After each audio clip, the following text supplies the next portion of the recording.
Hi hello welcome to మన content. Cinema ఒక అందమైన కళ. సినిమా ప్రతి ఒక్కరి జీవితంలో కీలక పాత్ర పోషిస్తుంది. సో అలాంటి సినిమా గురించి, సినిమా చరిత్ర గురించి మీతో పంచుకోవడానికి వచ్చేసిందే మన కంటెంట్ యూట్యూబ్ ఛానల్. సో ఈరోజు మన ముందుకు రాబోతున్న గెస్ట్ ముఖ్యంగా 90 కిడ్స్కి ఎన్నో ఫేవరెట్ మూవీస్కి రైటర్గా వ్యవహరించారు. ఆ మూవీస్లో కొన్ని చాలా బాగుంది. కన్యాదానం, మా నాన్నకు పెళ్ళి. సో ఆ రైటర్ని ఇప్పుడు మళ్ళీ మీకు పరిచయం చేయబోతున్నాం. ఆయనే దుర్గి మోహన్ రావు గారు. సార్ నమస్తే. సార్ నమస్తే కార్తిక్ గారు. Really very nice to meet you sir. నిజంగా మీరు ఎన్ని రాసినా సరే చాలా చాలా గొప్ప మూవీస్ రాయడం జరిగింది మీరు. దానిలో నాకంటూ కొన్ని ఫేవరెట్స్ ఉన్నాయి. సో వాటి గురించి నేను ఇంట్రో చెప్పాను, మిగతా మీరు చెప్పండి. సో దానిలో నాకు చాలా బాగుంది కన్యాదానం. ఈ రెండు నాకు ఎందుకు ఇష్టం అంటే సార్, అప్పట్లో ఒక బోల్డ్ కంటెంట్ చేయడానికి ఎవరన్నా సరే అంత ముందడికి వేసేవారు కాదు. అందరూ చాలా వరకు అంత ఫ్యామిలీ ఎంటర్టైన్మెంట్ చేసేవారు. కానీ కన్యాదానం చాలా బాగుంది. ఏంటంటే ఒక బోల్డ్నెస్తో పాటు ఒక ఎంటర్టైన్మెంట్ ఇంజెక్ట్ చేసి మీరు రాయటం జరిగింది. కానీ మీరు మాత్రం ఎంటర్టైన్మెంట్ అంటే ఒక ఫ్యామిలీ చూడాల్సిన ఎంటర్టైన్మెంట్ కామెడీతో పాటు దానిలో ఒక బోల్డ్నెస్ కూడా బ్లెండ్ చేసి చాలా అద్భుతంగా రైటింగ్ అనేది చాలా అద్భుతంగా ఉంది సార్ ఆ రెండు సినిమాలు. సో అసలు మీ జర్నీ రైటర్గా ఎలా స్టార్ట్ అయింది సార్? నేను చేసినటువంటి ఎక్కువ సినిమాల్లోకి వెళ్ళా ఈవివి సత్యనారాయణ గారు అనేటువంటి ఒక గొప్ప డైరెక్టర్ దగ్గర నేను పనిచేశానండి. Okay sir.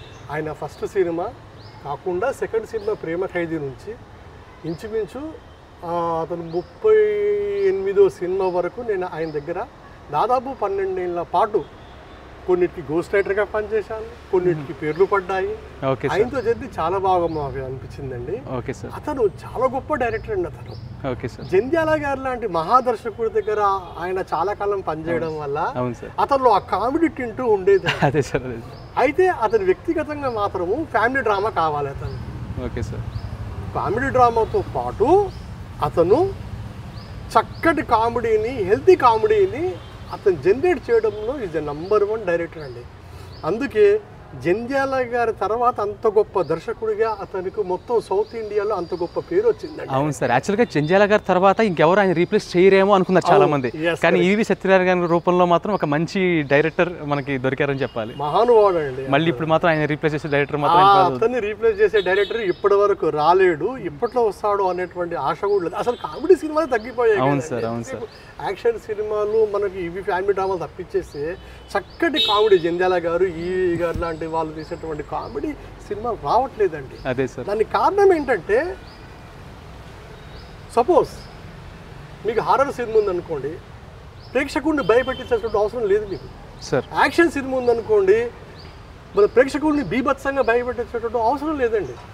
సపోజ్ అదే మీకు మన హారర్ సినిమా అంటే ఏ సినిమా తీసుకున్నా కానీ దాన్ని ఇన్వాల్వ్ చేసే పడలేదు. కానీ కామెడీ సినిమాకు ఉన్నటువంటి క్వాలిఫికేషన్ ఏంటంటే ఖచ్చితంగా నవ్వించాలి థియేటర్లో. అదే సార్. ఖచ్చితంగా నవ్వించాలి అంటే అంత ఈజీ కాదండి నవ్వించడం. ఒక మనిషి ఏడిపించడం చాలా ఈజీ. అదే సార్. కామెడీ చాలా కష్టం అని చెప్తుంటారు చాలా మంది. కానీ ఇవాళ నవ్వించాలి ఎట్లా? ఒక గొప్ప పంచులు ఉండాలి. దాంట్లో మాత్రం ఈవి గారు అద్దె వేసి చెయ్యి. ఆ సినిమాలన్నీ ఆయన చేసినటువంటి 52 సినిమాలో దాదాపుగా 45 సినిమాలు సూపర్ హిట్లు అండి. Okay sir. దాంట్లో 40 సినిమాలు కామెడీ. ఓకే. నేను చేసేటువంటి హలో బ్రదర్ కావచ్చు. హలో బ్రదర్, సారీ నేను ఇందాక చెప్తా మర్చిపోయాను సార్. అది కూడా చాలా గొప్ప కామెడీ. నాగార్జున గారు లాంటి గొప్ప యాక్షన్ హీరో చేత మొట్టమొదటిసారిగా ఈవి సత్యనారాయణ గారు కామెడీ చేయించారండి. That is the greatest of that మాట ఈవి గారు. Absolutely sir. ఆ కథ విన్నాక అనమాట నాగార్జున గారు షాక్ అయిపోయారు. ఇదేమిటి ఇంత మొత్తంగా అసలు కామెడీ యాక్షన్ హీరో కదా అన్నాడు. లేదండి, మీరు గొప్ప కమెడియన్ మీలో ఉన్నారు సార్. అట్లాగే ఆయన అరుణా మజాక్ కూడా అండి మేము చేసామండి. Okay sir. చిరంజీవి గారితో కూడాను మీరు కామెడీ చేస్తున్నారండి, ఏమిటంటే యాక్షన్ హీరోని, మాస్ హీరోని, నా చేత కామెడీ ఏంటంటే లేదండి మీ చంటబ్బాయి గారు లాగా మీలో గొప్ప కమెడియన్ మీరు బయట తీసుకొచ్చి జంధ్యాల గారు చంటబ్బాయి. ఆ తర్వాత మీలో ఉండేటువంటి కామెడీ పొటెన్షియాలిటీని బయటకు తీసుకొచ్చినటువంటి డైరెక్టర్ లేడు. కాబట్టి మేము అరుణా మజాకలో మీలో ఉన్నటువంటి కమెడియన్ బయటకు తీసుకొస్తాం సార్.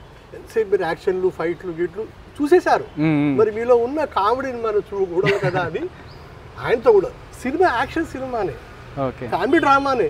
కానీ క్యారెక్టర్ పరంగా తీసుకుంటే మాత్రం చిరంజీవి గారి చేత బ్రహ్మాండమైనటువంటి కామెడీ చేయించాడు. ఆ సినిమా చూసిన తర్వాత చిరంజీవి గారు షాక్ అయిపోయి, ఏమైనా నాలో ఇంత గొప్ప కామెడీని ఉండడం నీకు తెలుసు అని అడిగారండి. కానీ సార్ నాకు వీటితో పాటు మీ రైటింగ్లో ది బెస్ట్ నాకు బాగా నచ్చిన ఎపిసోడ్ ఏదైనా ఉందంటే కనుక చాలా బాగుంది. క్లైమాక్స్ ఎల్వి శ్రీరామ్ గారి ట్రాక్ అయితే అదిరిపోద్ది. సో అది అంటే ముందే కథలో ఉందా సార్, లేకపోతే దాన్ని సపరేట్గా రాయటం జరిగిందా ఎలా? ఎందుకంటే అప్పటిదాకా సీరియస్ మూవీ అయిపోయి సడన్గా కామెడీ ట్రాక్ దిగి ఒక 15 minutes నాకు తెలిసి ఆ సీన్ ఉంటుంది. థియేటర్ అంతా ఇప్పటికీ నాకు ఆ సౌండ్స్ ఇంకా నేను అది ఫీల్ అవ్వగలను. సో ఆ ట్రాక్ గురించి చెప్పండి సార్. యాక్చువల్ అండి చాలా బాగుంది సినిమాలో. ఆ ట్రాక్ మేము అనుకున్నటువంటి ఆర్టిస్టు టాప్ మోస్ట్ కమెడియన్ అండి. మేము అనుకున్నాం, బాగా డెవలప్ చేశాము. అనుకోకుండా ఆ కమెడియన్ యొక్క డేట్లో పేరు ఇక్కడ డేట్లు మాకు సార్ అందుబాటులో లేవు. Okay sir. అప్పుడు అది విన్నటువంటి ఎల్బి శ్రీరామ్ గారు ఈ పాత్ర నేను వేస్తానండి అని చెప్పారు. అంతకుముందు అతను మా దాంట్లో చిన్న చిన్న పాత్రలు వేసేవారు తప్ప పెద్దగా పెద్ద గొప్ప పాత్రలు ఏం కాదు, అలా వచ్చి ఇలా ఇచ్చేటువంటి సీన్సే. కానీ ఎప్పుడైతే మాకెందుకో ఈవి గారికి వారి మీద వారి యొక్క టింట్ బాగుండేది. ఏం చెప్తున్నారా ఏంటి వస్తున్నారా లాంటివి అనమాట. పైగా అతను నాటక రంగం కోసం. అవును సార్, ఆయన నాటకాలు అప్పటికే సీనియర్ మోస్ట్ ఆర్టిస్ట్ కాబట్టి సరే ఈవి గారికి ప్రయోగాలు చేయడంలో నెంబర్ 1 అండి. ఆయన్ని మించినటువంటి ప్రయోగాలు నాకు తెలిసి మన 70 ఏళ్ళ సినీ చరిత్రలో ఎవరు చేయలేదు. అంత గొప్పగా మేధావి ఆయన. సో ఎల్బి గారిని చేశారు. ఎల్బి గారు కూడాను ఆ పాత్రను బికాజ్ ఈ ఆల్సో రైటర్, అతను రైటర్ కావడం వల్ల మేము ఇచ్చిన దాన్ని ఇంకా అతను తన ఓల్డ్ స్టైల్లోకి మార్చుకుని ఇంకా దాన్ని పాత్రను డెవలప్ చేయడం వల్ల ఆ సినిమా మొత్తం బ్యాక్ బోన్ అయిపోయింది. ఎల్బి శ్రీరామ్ గారు ఆ పాత్ర రాగానే సినిమా హాల్లో విజిల్స్ పడ్డాయండి. అందుకే అది అంత హిట్ కావడానికి కారణం కూడాను స్క్రిప్ట్, ఎల్బి శ్రీరామ్ గారి యాక్షన్, అంతకు మించి మన డైరెక్టర్ అండి ఈవి గారు పెట్టిన బ్లాకులు అయితేనేంటి, ఆయన కాంబినేషన్లో వచ్చినటువంటి తనికెళ్ళ భరణి గారు అయితేనేంటి, ఆయన కాంబినేషన్లో వచ్చినటువంటి మన ఎంఎస్ నారాయణ గారు అవుతేనేంటి, మిగతా కో ఆర్టిస్టులు అందరూ ఆ పాత్ర అలా లేపారండి. అలా కొన్ని రైటర్స్కి కొన్ని కథలు రాయాలంటే దమ్ము ఉండాలి అంటారు, ధైర్యం ఉండాలి అంటారు. మీరు రాసిన 2 కథలు అంటే కన్యాదానం కూడా, అంటే ఒక పెళ్లి తర్వాత ఒక భార్యని ఇంకొకరికి కన్యాదానం అంటే అసలు ఆ పదమే ఒక పెద్ద ఇది. ఆ కన్యాదానం కానీ మీరు చూపించింది మాత్రం ఒక హీరో ఇంకో హీరోకి కన్యాదానం అంటే ఒక చేయటం అనేది అసలు ఎక్స్పెక్ట్ చేయలేని విషయం. అంటే ఆ టైంలో అది జనాలు ఎలా తీసుకుంటారో కూడా మనకి అర్థం కాని పరిస్థితి ఉంటుందన్నమాట. సో ఆ ధైర్యం చేసి మీకు అది అటెంప్ట్ చేయాలన్న థాట్ ఎలా వచ్చింది సార్? బేసికల్గా అండి ఆ సినిమాకు వచ్చండి జనార్దన్ మహర్షి అనేటువంటి రైటర్ అండి. అతను చాలా ప్రయోగాలు చేశారు, మంచి రైటర్ అండి, అతను అద్భుతమైనటువంటి రైటర్. అతను చెప్పినటువంటి లైన్ తోటి ఈవి గారు బాగా డెవలప్ చేశారండి. అతను ఈవి గారికి ఇలాంటి ప్రయోగాత్మకంగా కొత్తగా ఉండాలండి, ఏ పాయింట్ తీసుకున్నా కానీ కొత్తగా ఉండాలి, తమాషగా ఉండాలి, ప్లస్ జనాలకి నచ్చే విధంగా ఉండాలి అనేటువంటి కాన్సెప్ట్తో వెళ్తాడండి ఆయన. కాబట్టి ఆ యొక్క నిజంగా అసలు చాలా కాస్త ఎక్స్పెరిమెంటల్ అండి అది. సార్ ఆయన చేసినటువంటి ఆమె అయితే ఏంటి, ఇవన్నీ అండి ఎక్స్పెరిమెంటల్ అండి ఇవన్నీ. అదే సార్, అసలు ఆమె సినిమాలో హీరోయిన్కి 3 పెళ్ళిళ్ళు ఏంటండి, 3 పెళ్ళిళ్ళు ఏంటండి. అదే సార్. బట్ ఈవి గారు అన్నమాట చివరికి హీరోయిన్ని సొంత మామనే మీన్స్ మన కోట గారి, అదే సార్, కోడల్ని పెళ్లి చేసుకోవాలనేటువంటి ఒక దుర్బుద్ధితో ఆమెను పెళ్లి చేసుకుంటున్నప్పుడు అతని భార్య రివోల్ట్ కావడం అనేది ఇండియన్ స్క్రీన్ మీద ఇలాంటి ప్రయోగాలు చేసేటువంటి సాహసము, ఆ గట్స్, అదే సార్, ఆ యొక్క డేరింగ్నెస్ ఉన్న ఏకైక వ్యక్తిని ఈవి గారండి. ఈవి గారికి ఉన్నటువంటి కరేజ్, ఆయనకు ఉన్నటువంటి విజన్, ఆయనకు ఉన్నటువంటి ముందు చూపు ఎప్పుడు మనము రొటీన్ సినిమాల కంటే భిన్నంగా తీసేటువంటి ఒక ఆ వ్యక్తిత్వమే సూపర్ డూపర్ హిట్. అవును సార్. కానీ నిజంగా సార్ ఈవి గారి గురించి మీరు నాకు చెప్తుంటే నాకు కూడా ఆ మెమరీస్ అనేది తలుచుకుంటే ఆయన తీసిన సినిమాలు కానీ ఏమన్నా సరే ఆయనకి ఇంకా గుర్తింపు రావాలేమో అనిపిస్తుంది నాకు ఇప్పుడున్న దానికంటే.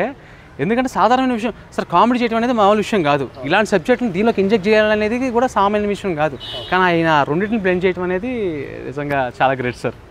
కానండి ఈవి గారికి అండి యాక్షన్ డైరెక్ట్గా పేరు రాకపోవచ్చు, కానీ ఇంట్లో ఇల్లాలు వంటింట్లో ప్రియురాలు అబ్బాయి గారు వెంకటేష్ గారితో సార్, ప్లస్ మన వీరితో వెంకటేష్ గారితో ఇంట్లో ఇల్లాలు వంటింట్లో ప్రియురాలు లాంటి సినిమాలండి మేము దాంట్లో వేశానండి నేను గోస్ట్గా. ఆ సినిమాలండి ఆ యాక్షన్ సినిమాల కంటే ఎక్కువ కలెక్షన్స్. అవును సార్, అవును అవును, యాక్షన్ సినిమానే అది. కానీ ఫ్యామిలీ డ్రామాను బేస్ చేసుకొని కామెడీ మీద బాగా అతను బ్యాలెన్స్ ఎంతసేపు కామెడీ, ఎంత సీరియస్ అయినా కానీ దాన్ని కామెడీగా చెప్పించడం అనేది ఆయన స్పెషాలిటీ. నిజంగా సార్. కాబట్టి యాక్షన్ సినిమాలకు వచ్చేటువంటి దానికంటే కలెక్షన్స్ మా దానికి ఎక్కువ వచ్చాయి సార్. ఎందుకంటే మాస్ సినిమాల హీరోలు only B centers mass heroes చూస్తారనేది ఒకటి ఉండేది, ఒక మోస.